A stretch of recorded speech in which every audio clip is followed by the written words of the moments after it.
Bem-vindo ao 15º dia de nossa série de 20 devocionais sobre ansiedade. Bom dia para você, são 6h30.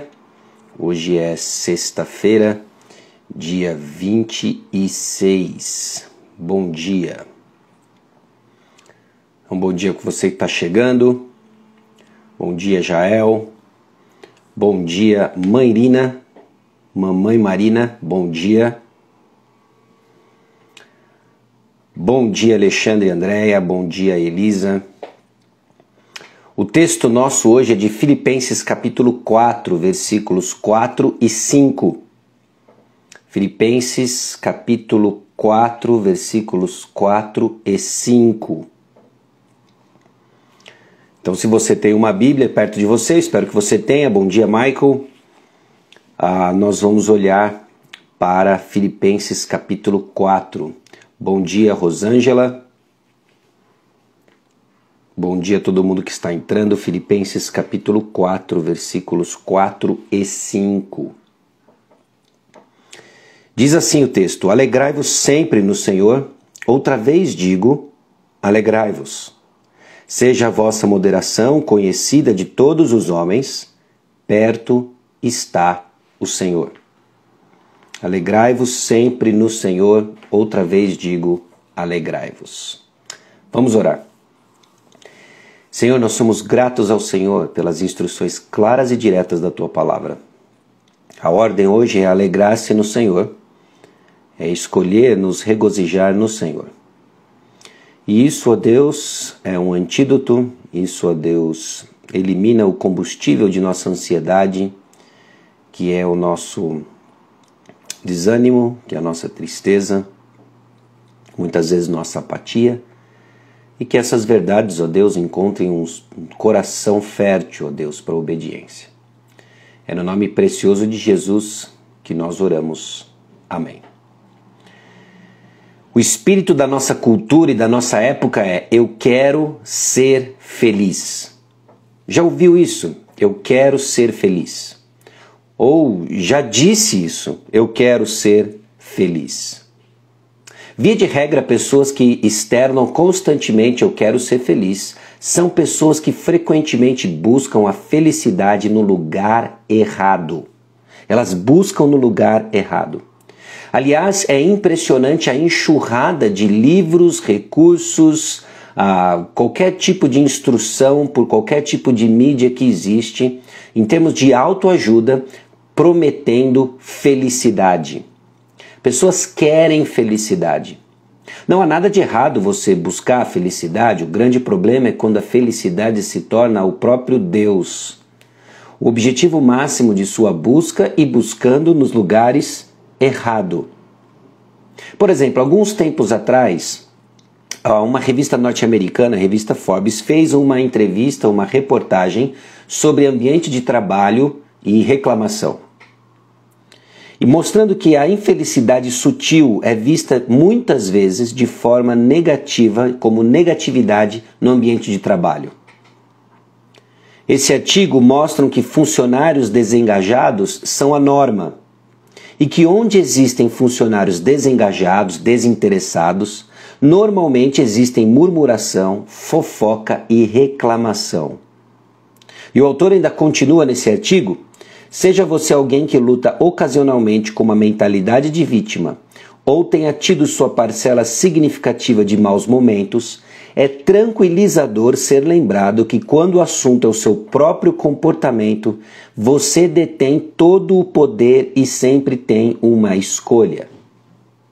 A autora desse artigo não tem nenhum objetivo de nos apontar para Cristo Jesus ou sua palavra. Zero. Mas a conclusão que ela chega observando negatividade em ambiente de trabalho é que as pessoas têm não só a responsabilidade, como a escolha de optar um comportamento diferente. O mundo entende e reconhece de que nós não somos tão vítimas quanto gostaríamos de ser e que nós temos sempre uma escolha. Você entendeu isso? O próprio mundo está dizendo: você tem uma escolha. Quanto mais ainda a palavra de Deus quando traz uma exortação tão clara e direta sobre nossa alegria. O versículo 4 é muito claro. Alegrai-vos sempre no Senhor. Aliás, a forma como a palavra de Deus trata emoção desafia a nossa compreensão corriqueira, cotidiana da própria emoção. Em muitas ocasiões, o texto da palavra de Deus traz emoções na forma de imperativo. Alegrai-vos no Senhor. É uma ordem. Então considere, à luz desses dois versículos, Filipenses capítulo 4 e Filipenses versículos 4 e 5 do capítulo 4, duas exortações ligadas uma com a outra. A primeira dela é óbvio e está aí escancarado para nós, né? Alegrai-vos sempre no Senhor. Essa é uma orientação para a congregação em Filipos e continua o tema, traçando esse tema de alegria durante toda a epístola. Veja Filipenses, por exemplo, 1:18. Filipenses 1:18. Todavia que importa, uma vez que Cristo de qualquer modo está sendo pregado, quer por pretexto, quer por verdade, também com isso me regozijo. Sim, sempre me regozijarei. Capítulo 3, versículo 1. Quanto ao mais, irmãos meus, alegrai-vos no Senhor. Então, alegrai-vos no Senhor alegrar não é a primeira vez que aparece na carta, alegrar no Senhor não é a primeira vez que aparece na carta, alegrai-vos sempre no Senhor parece que inaugura aí uma intensidade dessa alegria. E a alegria bíblica, ela é tanto um sentimento, uma resposta emocional imprevista a algo maravilhoso, assim como uma ação que pode ser ordenada. A palavra de Deus não despreza o elemento emocional, sentimental da alegria, mas a coloca também num campo que comumente não é muito bem pensado entre nós. Uma ordem a ser obedecida. Então mantenha em mente aqui que o apóstolo Paulo está escrevendo isso na cela de uma prisão, esperando o resultado do seu julgamento, e então ele nos exorta a alegrar-se sempre. Ele demonstra então em primeira mão, no seu próprio testemunho de vida, o que significa alegrar-se independente das circunstâncias. Nós já falamos sobre isso em algum momento nessa série do Tudo Posso naquele que me fortalece. Nós precisamos então escolher olhar para o Senhor como nossa fonte última de alegria. Em outras palavras, verdadeira alegria não depende de nossas circunstâncias. A alegria duradoura é encontrada somente no Senhor. Você, cristão de longa data, já sabe disso? Eu tenho certeza que sim.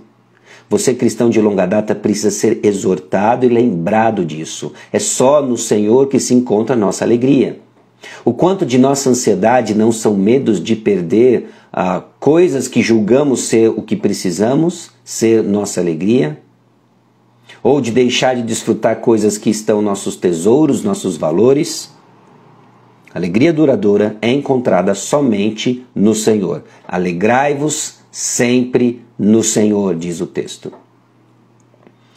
A segunda, talvez não tão óbvia, mas ligada à primeira, diz o seguinte: deixe sua gentileza ficar evidente para todas as pessoas. Deixe sua gentileza ficar evidente para todas as pessoas. Na revista atualizada, o versículo 5 traz: seja a vossa moderação conhecida de todos os homens. Essa palavra moderação, ela também está dentro do campo semântico e pode ser traduzida como gentileza. Gentileza encaixa bem porque trata-se de uma das características do nosso Senhor Jesus Cristo, aquele em quem somos chamados a nos regozijar. Nós somos chamados a nos regozijar no Senhor e então nesse processo de regozijo, encontrar nossa alegria no Senhor, somos transformados no caráter de Cristo. Existe apenas então um ponto em todos os 4 evangelhos quando Jesus descreve sua humanidade em termos pessoais, e é quando ele diz, um ponto comum, é quando ele diz: sou manso, gentil e humilde de coração. Mateus capítulo 11, versículo 29. Gentileza, então, uma característica de Cristo Jesus. Quando nossa alegria, quando nossa gentileza se tornam conhecidos de todos, Nós chamamos atenção e não para nós mesmos, mas nós apontamos para Cristo Jesus com nossas atitudes. Se você escolhesse regozijar ou reclamar, sua escolha impacta seu testemunho. Percebe que isso transcende, então, simplesmente a busca do nosso alívio pessoal, mas nós estamos colocando agora a discussão dentro do campo da glória de Deus e entendendo de que nós não vivemos mais para nós mesmos, mas para aquele que por nós morreu e ressuscitou. Mas a pergunta que ainda fica é, o que alegria e gentileza tem a ver com ansiedade? O que alegria e gentileza tem a ver com ansiedade? O texto de Filipenses 4, 4 e 5, alegrai-vos sempre no Senhor, seja a vossa moderação conhecida de todos. Fizemos o ponto, alegrai-vos sempre no Senhor, deixe sua gentileza ficar evidente para com todas as pessoas. E qual a ligação entre esses elementos? Ansiedade, alegria e gentileza. A ansiedade é uma matadora de alegria. Alguém ansioso não é alguém alegre, alguém ansioso é alguém triste, roendo as suas unhas, porque a ansiedade se alimenta e frequentemente exagera de problemas reais ou resultados potenciais negativos. É disso que a ansiedade se alimenta. Ela se alimenta de problemas, ela se alimenta de potenciais problemas e assim a ansiedade cresce. Essa agitação interna resultante que sentimos sabota a nossa calma, alegria e gentileza. Mas como seguidores de Cristo, nós não deveríamos ser conhecidos por um espírito negativo, uma atitude negativa. Nós deveríamos ser conhecidos por um espírito pacífico e repleto de esperança. E é esse comportamento parecido com Cristo está dentro do nosso alcance. Está dentro do alcance de todos aqueles que, como vimos ontem, foram resgatados do império das trevas para o reino de luz, que não estão mais subjugados ao poderio do pecado, mas agora estão libertos em Cristo Jesus.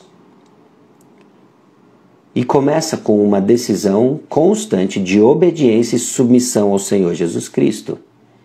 Você já parou para pensar de que viver uma vida alegre é, antes de tudo, poder da graça de Deus, manifesto numa decisão da sua vontade. Escolha se regozijar. Então reflita, você tem a tendência de deixar com que circunstâncias sejam a base de sua alegria ou falta dela? Pare e olhe para trás nos últimos dias, últimas semanas, talvez até mesmo meses, e reflita quais foram os momentos de intensa alegria ou de felicidade que você experimentou. Eu não estou dizendo que tudo aquilo que acontece agradável ao seu redor não deve ser recebido com alegria. Mas eu estou fazendo essa pergunta para que você reflita se os seus momentos de alegria estão atrelados apenas às circunstâncias favoráveis e agradáveis. Porque isso pode ser um indício de que o outro lado da moeda virá. Quando circunstâncias agradáveis deixarem de acontecer, como você vai responder? Por que você tem essa tendência? E em seu caderno, liste razões pelas quais você deve se regozijar no Senhor. Talvez até mesmo numa leitura atenta no livro de Filipenses, sublinhando toda a aparição da palavra, o conceito, a alegria, olhando o que acontece ao redor do apóstolo Paulo e tentando discernir semelhanças em suas circunstâncias para compreender quais devem ser as razões do nosso regozijo no Senhor. Agradeça por suas circunstâncias favoráveis, mas não faça delas o fundamento da sua alegria, porque o chamado hoje é regozijar-se no Senhor. Escolha então, como um ato de fé, regozijar-se no Senhor, e que a sua alegria seja um antídoto e um breque para aquilo que alimenta a sua ansiedade, esse espírito negativo que exagera problemas, que enxerga só os potenciais riscos de perder aquilo que você tanto ama e quer, que não é o Senhor, mas que sua fé voltada ao Senhor alimente em você um espírito de gratidão, crescendo em confiança inabalável no Senhor. Amém? Eu quero ler para você mais uma vez Filipenses capítulo 4, versículos 4 e 5, e aí nós encerramos com uma oração. Alegrai-vos sempre no Senhor, outra vez digo, alegrai-vos. Seja a vossa moderação conhecida de todos os homens, perto está o Senhor. Exato, Eliane, no Senhor e não nas circunstâncias. Que o seu dia seja repleto de oportunidades para reconhecer, afirmar mais uma vez isso e desfrutar disso, e assim crescemos numa confiança inabalável no Senhor, não em nossas circunstâncias agradáveis. Amém? Vamos orar. Senhor, obrigado a Deus pelo lembrete, exortação, de que regozijar-se no Senhor é uma escolha que fazemos pela fé. Não entendemos certamente, ó Deus, precisamente como tudo isso processa em nossos corações. Mas o fato, ó Deus, é que o Senhor nos chama com uma ordem muito clara e direta, de regozijar-se no Senhor. Que nossas circunstâncias não sejam a desculpa ou a tentação para tirarmos nossos olhos do Senhor, mas o palco onde vamos exercer nossa fé em Ti. Que isso se torne evidente para todos aqueles que estão ao nosso redor, perguntando a Deus a razão da nossa fé, e então teremos oportunidades para testemunhar do Senhor. Eu peço ao Pai que o Senhor nos guarde, eu peço a Deus que o Senhor blinde o nosso coração com essas verdades profundas. No nome de Jesus que nós oramos. Amém. Deus abençoe o seu dia. Amém. Sim, Jael, vai ficar gravado. Aliás, ontem um incidente que aconteceu foi rapidamente resolvido durante o dia, quando uma irmã da igreja deu para mim o bizu de onde essas lives ficam gravadas por um tempo, ainda que eu não consiga processar ou meu dedo esbarre num botão errado, né? Então, por isso até ontem a gente tinha duas partes, uma que eu regravei para que a série não ficasse interrompida e outra porque não tinha sido perdido o vídeo. Então, se Deus quiser, vai estar aí. Amém? Então, Deus abençoe vocês. Deus abençoe Yuri, Camila, Viviane, Borges, Tatiana. Deus abençoe você, Marco Felipe também. E até segunda-feira nesse contexto, se Deus quiser. Aos irmãos da Igreja Batista Maranata, até domingo, se Deus quiser. E assim nós tocamos o dia aí. Deus abençoe você. Tchau, tchau.